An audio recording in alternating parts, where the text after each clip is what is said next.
Coming up in the LCS preview show, we talk rotating rosters, clock-busting games, and take you for a trip into Fantasyland where we will tickle your fantasy points. Don't touch anything. The LCS preview show starts right now. There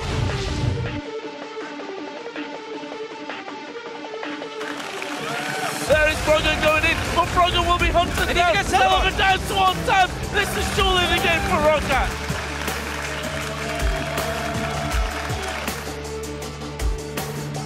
Going for a kill? Oh, what an amazing play! Kiwi can roam down to the top lane. Well set by Dignitas. Just keep chasing him. Check for our double. And just like that, Fnatic turn it on. They're going to go on another win streak. Oh, there they go for it! Robert! Oh my God, they are trying to get this down. Robert going for the shots. They win the game by going in through the front door. Over 80 minutes. Complexity takes down Curse.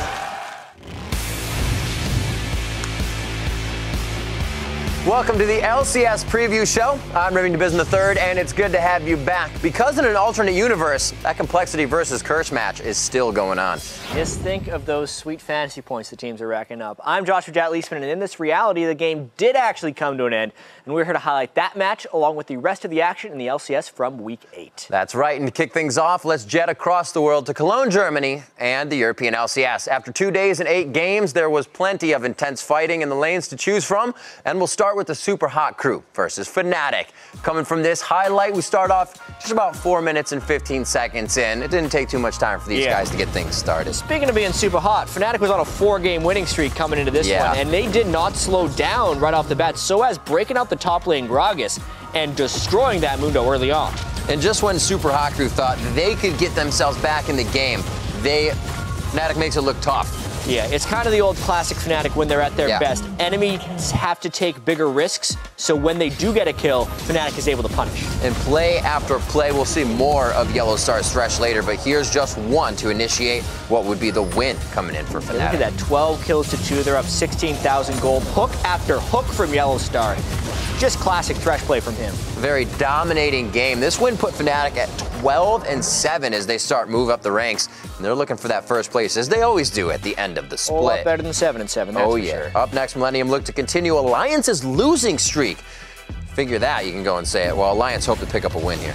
Yeah, I mean, right off the bat here, Wicked in the top lane, he was just trying to lane, minding his own business, but Kerp had other ideas. Yeah, it took him 14 minutes, but they started to feed the fish very well, and it only became harder for Alliance after that. Yeah, and Millennium plays pretty slow games. This is 52 minutes in, but the thing to watch here is Kerp, the guardian angel there on Fizz. Watch when he comes up. He ends this fight. Instantly making the moves, playful and trickstery, if you will. You could say that a few times. 20 kills after that fight, and man, they dragged that win out over Alliance. Alliance on a big slide. Yeah, coming out of that one at 10-9, but on the flip side of the coin, now a 9-10 Roccat versus that sliding Alliance. Yeah, and right here, this was just not a smart dragon play by Alliance. Shook got way too low, and Roccat was able to collapse on them and pick up a ton of kills. Yeah, they are able to get so many from this. The social media was all over this game. Fans seeing their team slip. Alliance really not looking as good as they did in the beginning of the season. No, monstrous lead here for Roccat, but then at one point we did end up seeing Alliance with a bit of a comeback. They just kept dying and dying and dying. This Baron play by Roccat, though, they made a mistake, and Alliance was able to capitalize. Watch Frog, and it's off the screen, but he kills both of Rockat's carries. It's exactly what the all-star player really leads himself to keep doing in all of these games. He is a key component for Alliance to keep the wins coming, and this 4-0 that they do pick up on Roccat at Baron, but Roccat would not give up after this. Yeah, it was a minor setback because we have to remember what a absolutely gargantuan lead Roccat had coming into this, and the farm didn't go away when they died a few times. So this time Froggen doesn't get the perfect Yasuo ultimate, and no one touched Celiver, so he goes a little bit off. Yeah, when you leave Illusion free to play, especially Celiver, he's going to have a fine day. Picking up a nice triple kill for himself here. That's the ace on Alliance, and that's another win coming in against Alliance. 10-10 for Roccat. Huge plays there. 12-7 Fnatic versus an 11-8 SK. Two teams at the top.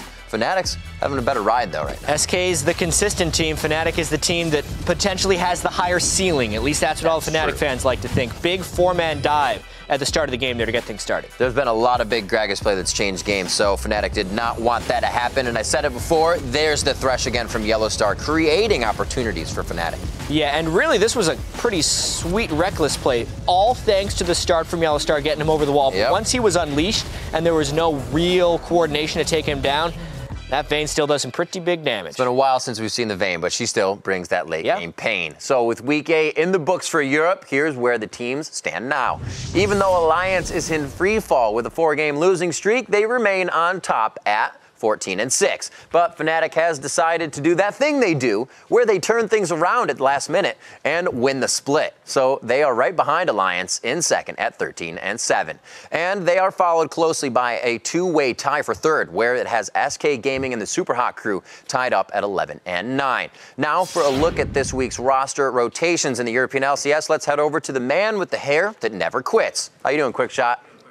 I'm great, Riv, and I really like your choice of shirt today. Looking dapper, my friend. You're looking good indeed. So you have new players coming in this week. Who's making the changes? Yeah, it's no real surprise. It's the bottom two teams, Riv. They've made the changes. Let's start with Gambit. Last week, they replaced both Diamond and Darien with Lulix and Cubon, respectively. And during the Gambit Analyst AMA earlier this week, their analyst was saying that they were looking forward to having Cubon back, but there was no mention of Lulix. Shortly after that AMA, it was confirmed that Diamond would, in fact, be returning in what is arguably one of the shortest substitutions in LCS history. For the Copenhagen Wolves, they started the split with 2 brand new players, and they're making 2 more substitutions for this week. Both Airwax and Countard have been replaced by Broken Shard and Soren, respectively. Broken Shard, of course, coming from Complexity in North America, and Soren, who'll be filling in for Countard. Countard made it clear that he needed to step back, he needed to take a break. We'll see how we can fill in Countard's shoes. There's only 3 weeks left before the end of the split. It's not impossible for these teams to make playoffs, but it is very unlikely. So the more realistic assumption is that these teams are looking for a strong promotion tournament team. If you think back to the spring split where Millennium were in the same position, they made the substitute of RNA to Cottonex, and the team got stronger and stronger. They made strong sides in the summer split. Maybe Gambit and Wolves are looking to do the same. And we'd also like to revisit our own mid-season report card from 2 weeks ago now. Here's what you said just before the Super Week in Week 7. 1, Fnatic was a big disappointment. Roccat was bad. Millennium was a pleasant surprise. And you named Tabs as the mid-season MVP. So let's do a report on your report card, starting with the Fnatic changes. All right, so I stand by my original point. At the start of the split, Fnatic was a disappointment. I think more specifically, I did say that Fnatic were an inconsistent team, and they're consistently proving that they're an inconsistent team. To make more sense of that, if you look at their first 6 weeks of gameplay, they had a 50-50 win-loss ratio. They started Super Week losing 2 games, then winning 2 games, and every week after that, they won a game and they lost a game. So you never really knew which team was going to show up. But when the right version of the team did show up, they would dominate their opponents. And when their mirror universe selves would show up, well, we'd see things like that disastrous base race against Alliance. But ever since our Week 7 report card, from the time I said I was disappointed, Fnatic have not lost a single game. Pekka himself has said that drawing nearer to playoffs, the team has just got some new energy and some new focus. And it feels like Fnatic feels the pressure of playoffs, and they smell the allure of Worlds. And with that in mind, they've really taken their game to the next level. All right, next up, let's talk about Roccat. You also called them a bit of a disappointment in our report card. Ouch. Yeah, a bit of negativity. At that point, they were indeed a disappointment. They were the 3rd place team from the Spring Split playoffs. They were underperforming in the Summer Split, and they look lost. Right now, they have a 5-game winning streak. They have won 9 out of their last 12 games. And in the second half of the split, Roccat have just found life. I think it has to do with Veggie, their coach, living with them. He's back in the house. He's helping the team feel more prepared. He's finding the confidence in the players that they had lost between spring and summer. And Roccat are definitely on the upward trend. And moving on in that report card, you also said that Millennium was a pleasant surprise. Has that changed? It has changed, and I'm surprised they've not grown more as a team. They still rely heavily on one style of play, and it doesn't always work. If Millennium don't get kills, they don't get objectives. It is that simple. And the team is looking stronger, of course, than they were in spring. And they are in the running for a playoff position, but I wonder how far their reliance on their individual players and their importance on finding those kills, how far can it really carry them? All right, and finally, let's take a look at Tabs, who you called the midseason MVP. Unfortunately, he's really struggled since then. Yeah, he has struggled, but the whole team of Alliance has, I'm afraid. We've seen his KDA plummet. It was 6.3 in the first 3 weeks, down to 2.29 in week 8. To better quantify the drop, he gave up 19 deaths in his first 16 games. And in his last 4 matches, he has died 15 times. It is poor positioning. It is over-aggressive play. It's not having a front line from the rest of Alliance that are all contributing factors. Now, I am being a little overly harsh because I feel 4 bad games out of the whole split of 28 does not remove you from the running of the MVP title. So there is time for Tabs to get back to his pre-slump performances along with the rest of the team. All right, thanks for the roster information and the updated grades, Professor Henry. We'll see you a bit later today. So Tabs underperforming highlights the issues that Alliance has been having, and they are showing all the signs of a team in triage. To find out if they can stop the bleeding, we're going to bring in Shox, who has been speaking with the players. Welcome back, Shox. Great to have you. Always a pleasure, Riv. So Alliance was well on their way to a record-setting season, but ever since losing a match to the Copenhagen Wolves during the last Super Week, the team has been flatlining. What have the players been saying? Well, Riv, I decided to talk to the 2 guys that have played together the longest, Froggen and Wicked. About the current losses, Wicked says they didn't affect the team morale because they realized they lost due to them being in a slump, and that means they need to focus on getting back into shape. But the team wants to remain on top. Wicked says, and I quote, "Everyone on the team is very talented mechanically, so we're focusing on teamwork and mindsets. It's important to us that everyone is positive and focuses on the now and not on the past."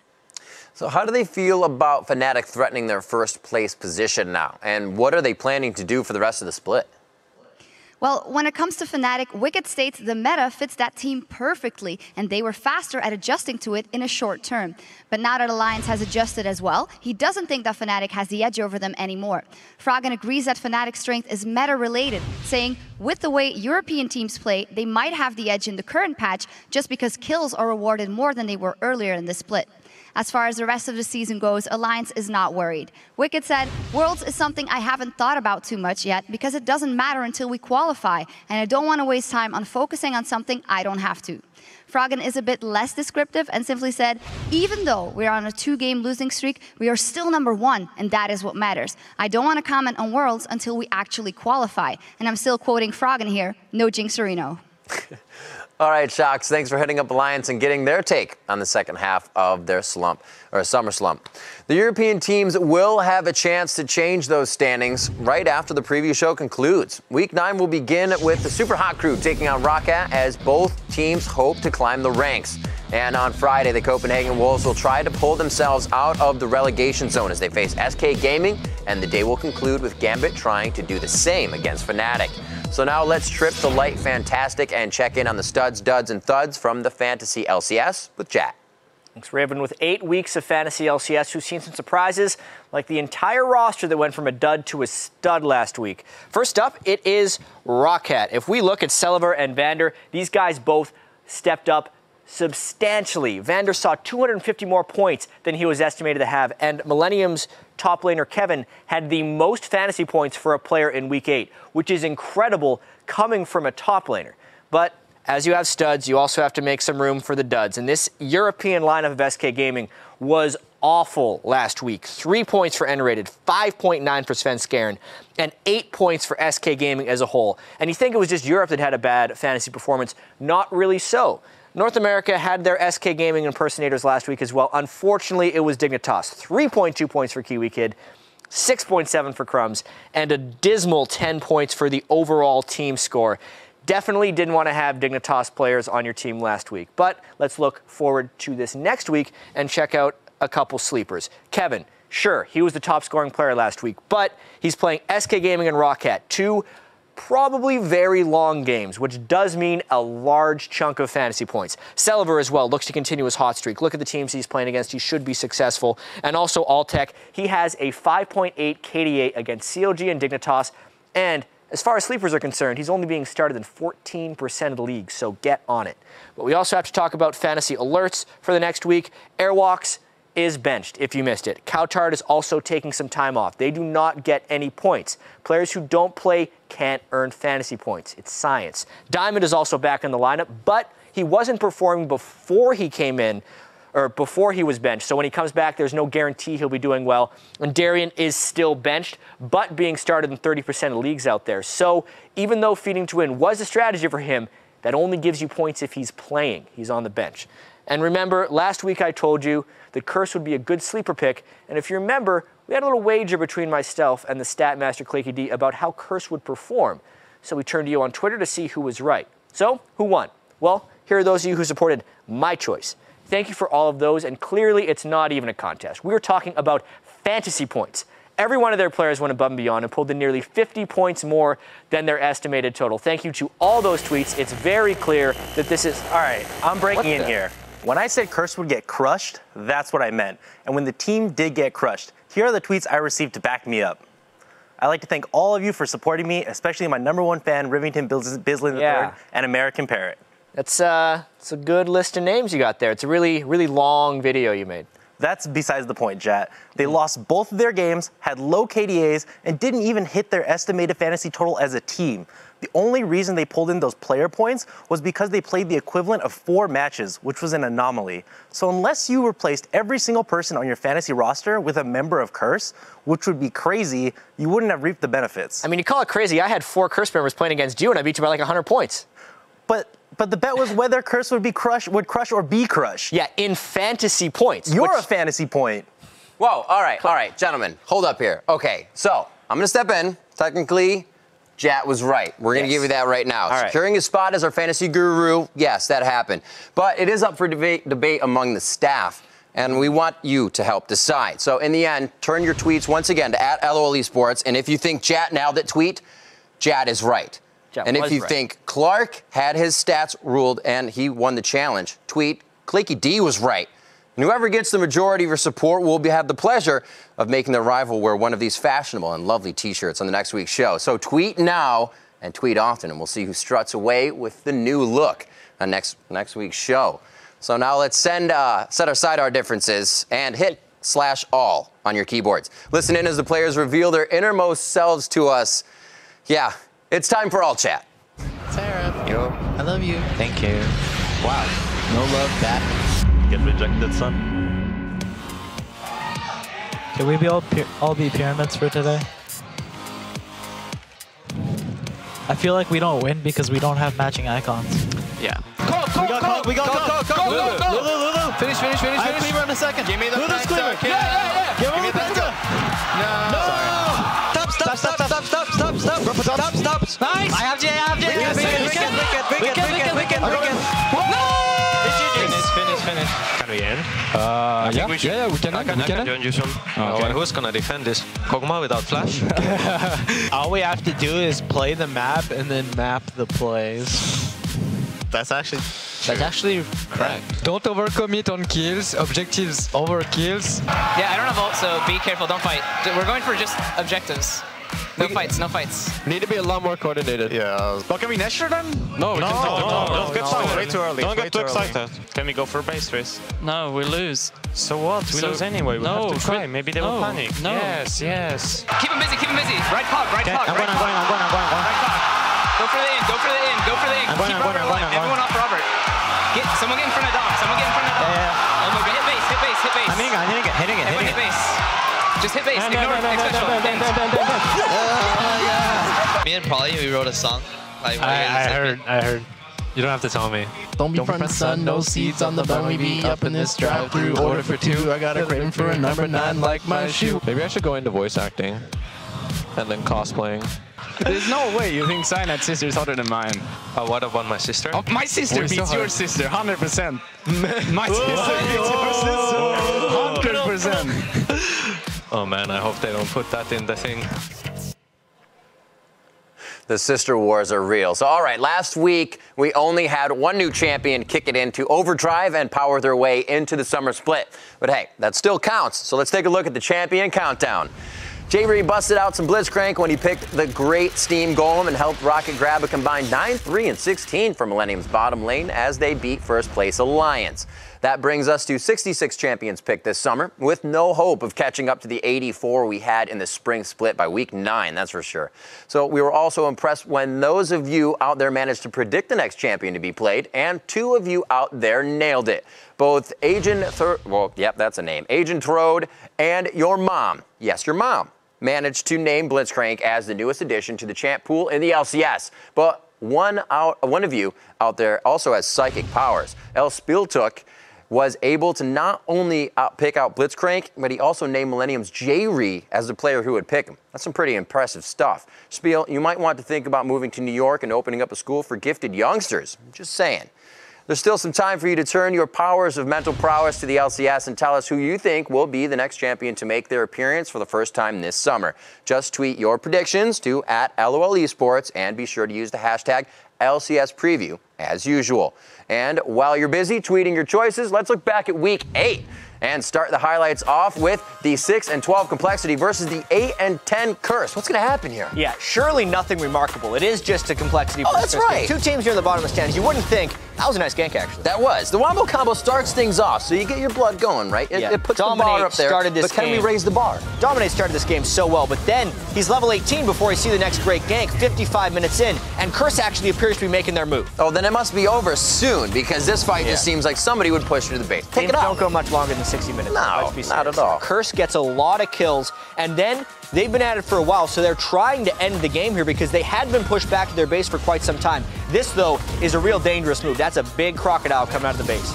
They get a good 2-0, do this push down mid, but then it gets a little scary. Curse always wanting too much, kind of falls back into their bad habits. Yeah, this is such a crazy game. Cop was playing quite well. He had a really nice flash over the wall earlier. Yeah. His fantastic Borrow-Arcane barrages, and he hits the last one with his last bit of mana. You would think that Westeros ended up killing him. No, Cop got away. No, Cop's Cogbot was godlike at that point, but at 81 minutes, Robert Exley and Buffadub go mission impossible after the fight starts on the left side of the screen, and they go sneak.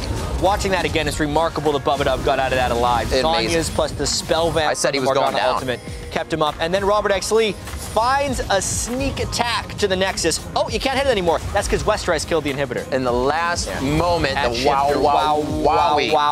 what a game, wow. That's pretty much what we were saying. That's what we were saying indeed, with a few other obviously choice words, but a great game coming out there for Complexity to take the winner. Next highlight featured the first of our tiebreaker matches, going for first place, LMQ versus Dig. Yeah, and LMQ was 0-2 against Dignitas, and not in close games, mind you, coming into this one. But boy, did they look like a team possessed here. Really great games of what they could do, but it was all about Vasily bringing out that Tristana. It really was his main champ. 5-0-4 before this fight, and he took over the game. You often don't see AD carries take over the game like Vasily did here, but he was just all over the place. Fastest game of the North American LCS this year was that victory by LMQ. It's been something we've been waiting to see from that team, and they're starting to bring it out even more. Up next, we are going to have Dignitas facing off against CLG. That move. Another Link one of our a little bit classic too games. close to the wall, not health potting up as much as they needed to, but who expects Thresh to be in that wall? I would against Dignitas. Kiwikin's Rome always coming so early, but you also have to expect Alframu hitting the max range bindings after flashing, also making plays. A lot of supports wouldn't even think to make that play. Alframu actually pulled it off. How about another one? Right onto Crumbs. And this was CLG just running a train over Dignitas. A bad week for Dignitas, 2 quick losses. And despite a good start for Dig there, it was just too much on double lift. He came through. Yeah. Cloud9 versus Team Solo Mid in our next highlight that we look at. Just 1 minute and 30 in. That's all it took for them to want to focus down Mundo in the top lane. 4 balls. Yeah, and TSM is really rewriting the book about their history against Cloud9 this split. They'd pretty much never beaten them aside from one time, and they've already beaten them the split, plus up 7-1 coming into this fight. 7-1, and Wild Turtle finds that as a window. He puts on the shell, he goes deep, and it looks like it kind of gets chaotic here, but in the end, he looks for 4 and he gets it. Sneaky got so low, there was nothing to keep Wild Turtle back in this fight. Because of this, actually, Demon ended up beating me in fantasy. He had Wild Turtle. Ooh, and because of that, TSM still on the rise, and Cloud9 continues to struggle. So as the North American teams continue to jostle and jockey for position at the top of the standings, things remain pretty tight for now. LMQ and CLG remain tied in first, with TSM right behind them in third place. And Cloud9 and Dig are tied up for fourth, just one game back, as Curse, Complexity, and EG round out the bottom of the table. And if you were watching the North American LCS last week, then you might have noticed that one of our games was slightly longer than normal, or else you tuned in at different times throughout the day for that match and wondered why we were forcing Complexity and Curse to keep playing against each other in back-to-back games. Yeah, but it was actually just a single game, and it was the longest game ever. At 1 hour and 20 minutes, it lasted longer than any match in LCS history, and then some. And we all know that long games mean broken records, and here are some of the achievements picked up in that match specifically. Complexity picked up the most gold in a single game with nearly 130,000. Quas also didn't die the entire 80 minutes. Robert X. Lee grabbed the most CS in a single match with 709. And while on that farming streak, he also managed to pocket 31.9 thousand gold, the most for a single player in one game. To put that into perspective, he could have actually purchased some ridiculous things. If the game allowed him to, he could have had 8 Trinity Forces or 29 Zeals, or most importantly, what everyone should have done, 901 health potions and a crystalline flask. That would be quite a party. And it was definitely a match for the books. And while we can't track this particular stat, it's probably some sort of LCS record as well. After the game, Probably tweeted, "Fun fact, I had to pee at the beginning of Champion Select." Hoping it wasn't a long game. Probably, we salute you and your OP bladder. So we'll see if even more records get broken when the North American LCS picks back up with Week 9 beginning on Saturday. The action begins with Curse facing Team Dignitas, and a victory here will help Curse begin to pull themselves out of the bottom of the table. And on Sunday, 4 more matches will be heading your way, including a battle for control of first place as LMQ and CLG square off. And before today's European LCS matches begin in just a few moments, let's pause and remember the big plays from Week 8, or as Probably's bladder calls it, the Pinta. Coming in at number 5, it's Voyboy and Owl Dominate with the Stealth Ball Observer System on who else? Combo off. Oh, they do! Wombo combo indeed. Served up just right. Look at Dominate, he's loving it. At number 4, Cop can't be stopped as he flashes back in for the double kill and the ace. Rice has been able to slice and dice at least 3 times in this fight. It has gone so long. A great job by Kaz. Throws down more. Cobb still staying alive. One last shot. A few more for West Rice. The Acathian surprise. If nothing will take him down. And Cobb is going to stay alive in the fight. Big win out here. He flashes over the wall away from Kez. He avoids the CC, and he just runs barely out of range. And at number 3, it's Kiwi Kid with a huge catch from over the wall. Your Kiwi Kid, though, with the hook. Are they going for a kill? Oh, what an amazing play. Kiwi Kid roams down from the top lane. Well set by Dignitas. Coming in at number 2, it was Kerps Gragas with the huge play. So low and Limited fancies it, and he may well get it. Oh, the Sonic Wave! Belly slammed away there. The ultimate comes out from Connex. He's going to take a lot of the Golden Airwax this time around. Kerp is running for his life, and he may well be able to get away. He goes back aggressive onto Unlimited, takes him down. The Summoner Heal comes out, and Kerp gets away with it like a big fat lad. And your number 1 play this week resulted in a big surprise for Cutie Pie from LMQ's Ackerman. He's just hanging out. I just saw that. And he is getting experience right. Oh, this could be genius. This is the level. And he's level 2, so now he can skill up his E to potentially make an escape. But Kiwi doesn't really have a reason to stand in that brush. He literally has been in with 2 inches the entire time of Cutie Pie in this farming. How much patience do you have? That must be a full keg.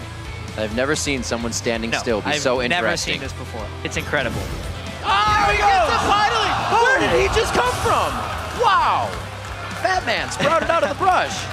What a day. I've been lucky enough to not run into that in solo queue lately. Yeah, I think everyone's going to be checking that brush. I'm just waiting for 5 people to be waiting there. Cutie Pie warded it right when he came back. So if you want to relive your favorite moments from today's preview show or catch up on all of the past LCS action in bite-sized chunks, head over to lolesports.com. Yeah, at the top of each page, you'll find the preview show hub that will take you to a grid of all the past episodes, not unlike Bruce Wayne's creepy surveillance monitors in The Dark Knight. And soon you'll find this episode there as well. And that does it for this week's preview show. And before our counterparts in Europe take over, let's check out the end of that epic battle between Complexity and Kirch, which shows off why eloquence and command of the English language are 2 skills in every caster's toolkit, and also in today's last hit. A giant meteor hits the ground. Oh, there they go for it, Robert! Oh my, Bubba does immediately. He does get the probably also needs to his.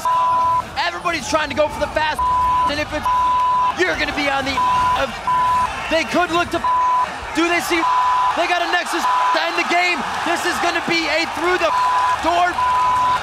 They are trying to get this Robert going for the he's got a black to stay alive. He still has no actually. A few more. They the game by going in through the door. Over 80. Complexity takes down. You guys at home, you deserve everybody.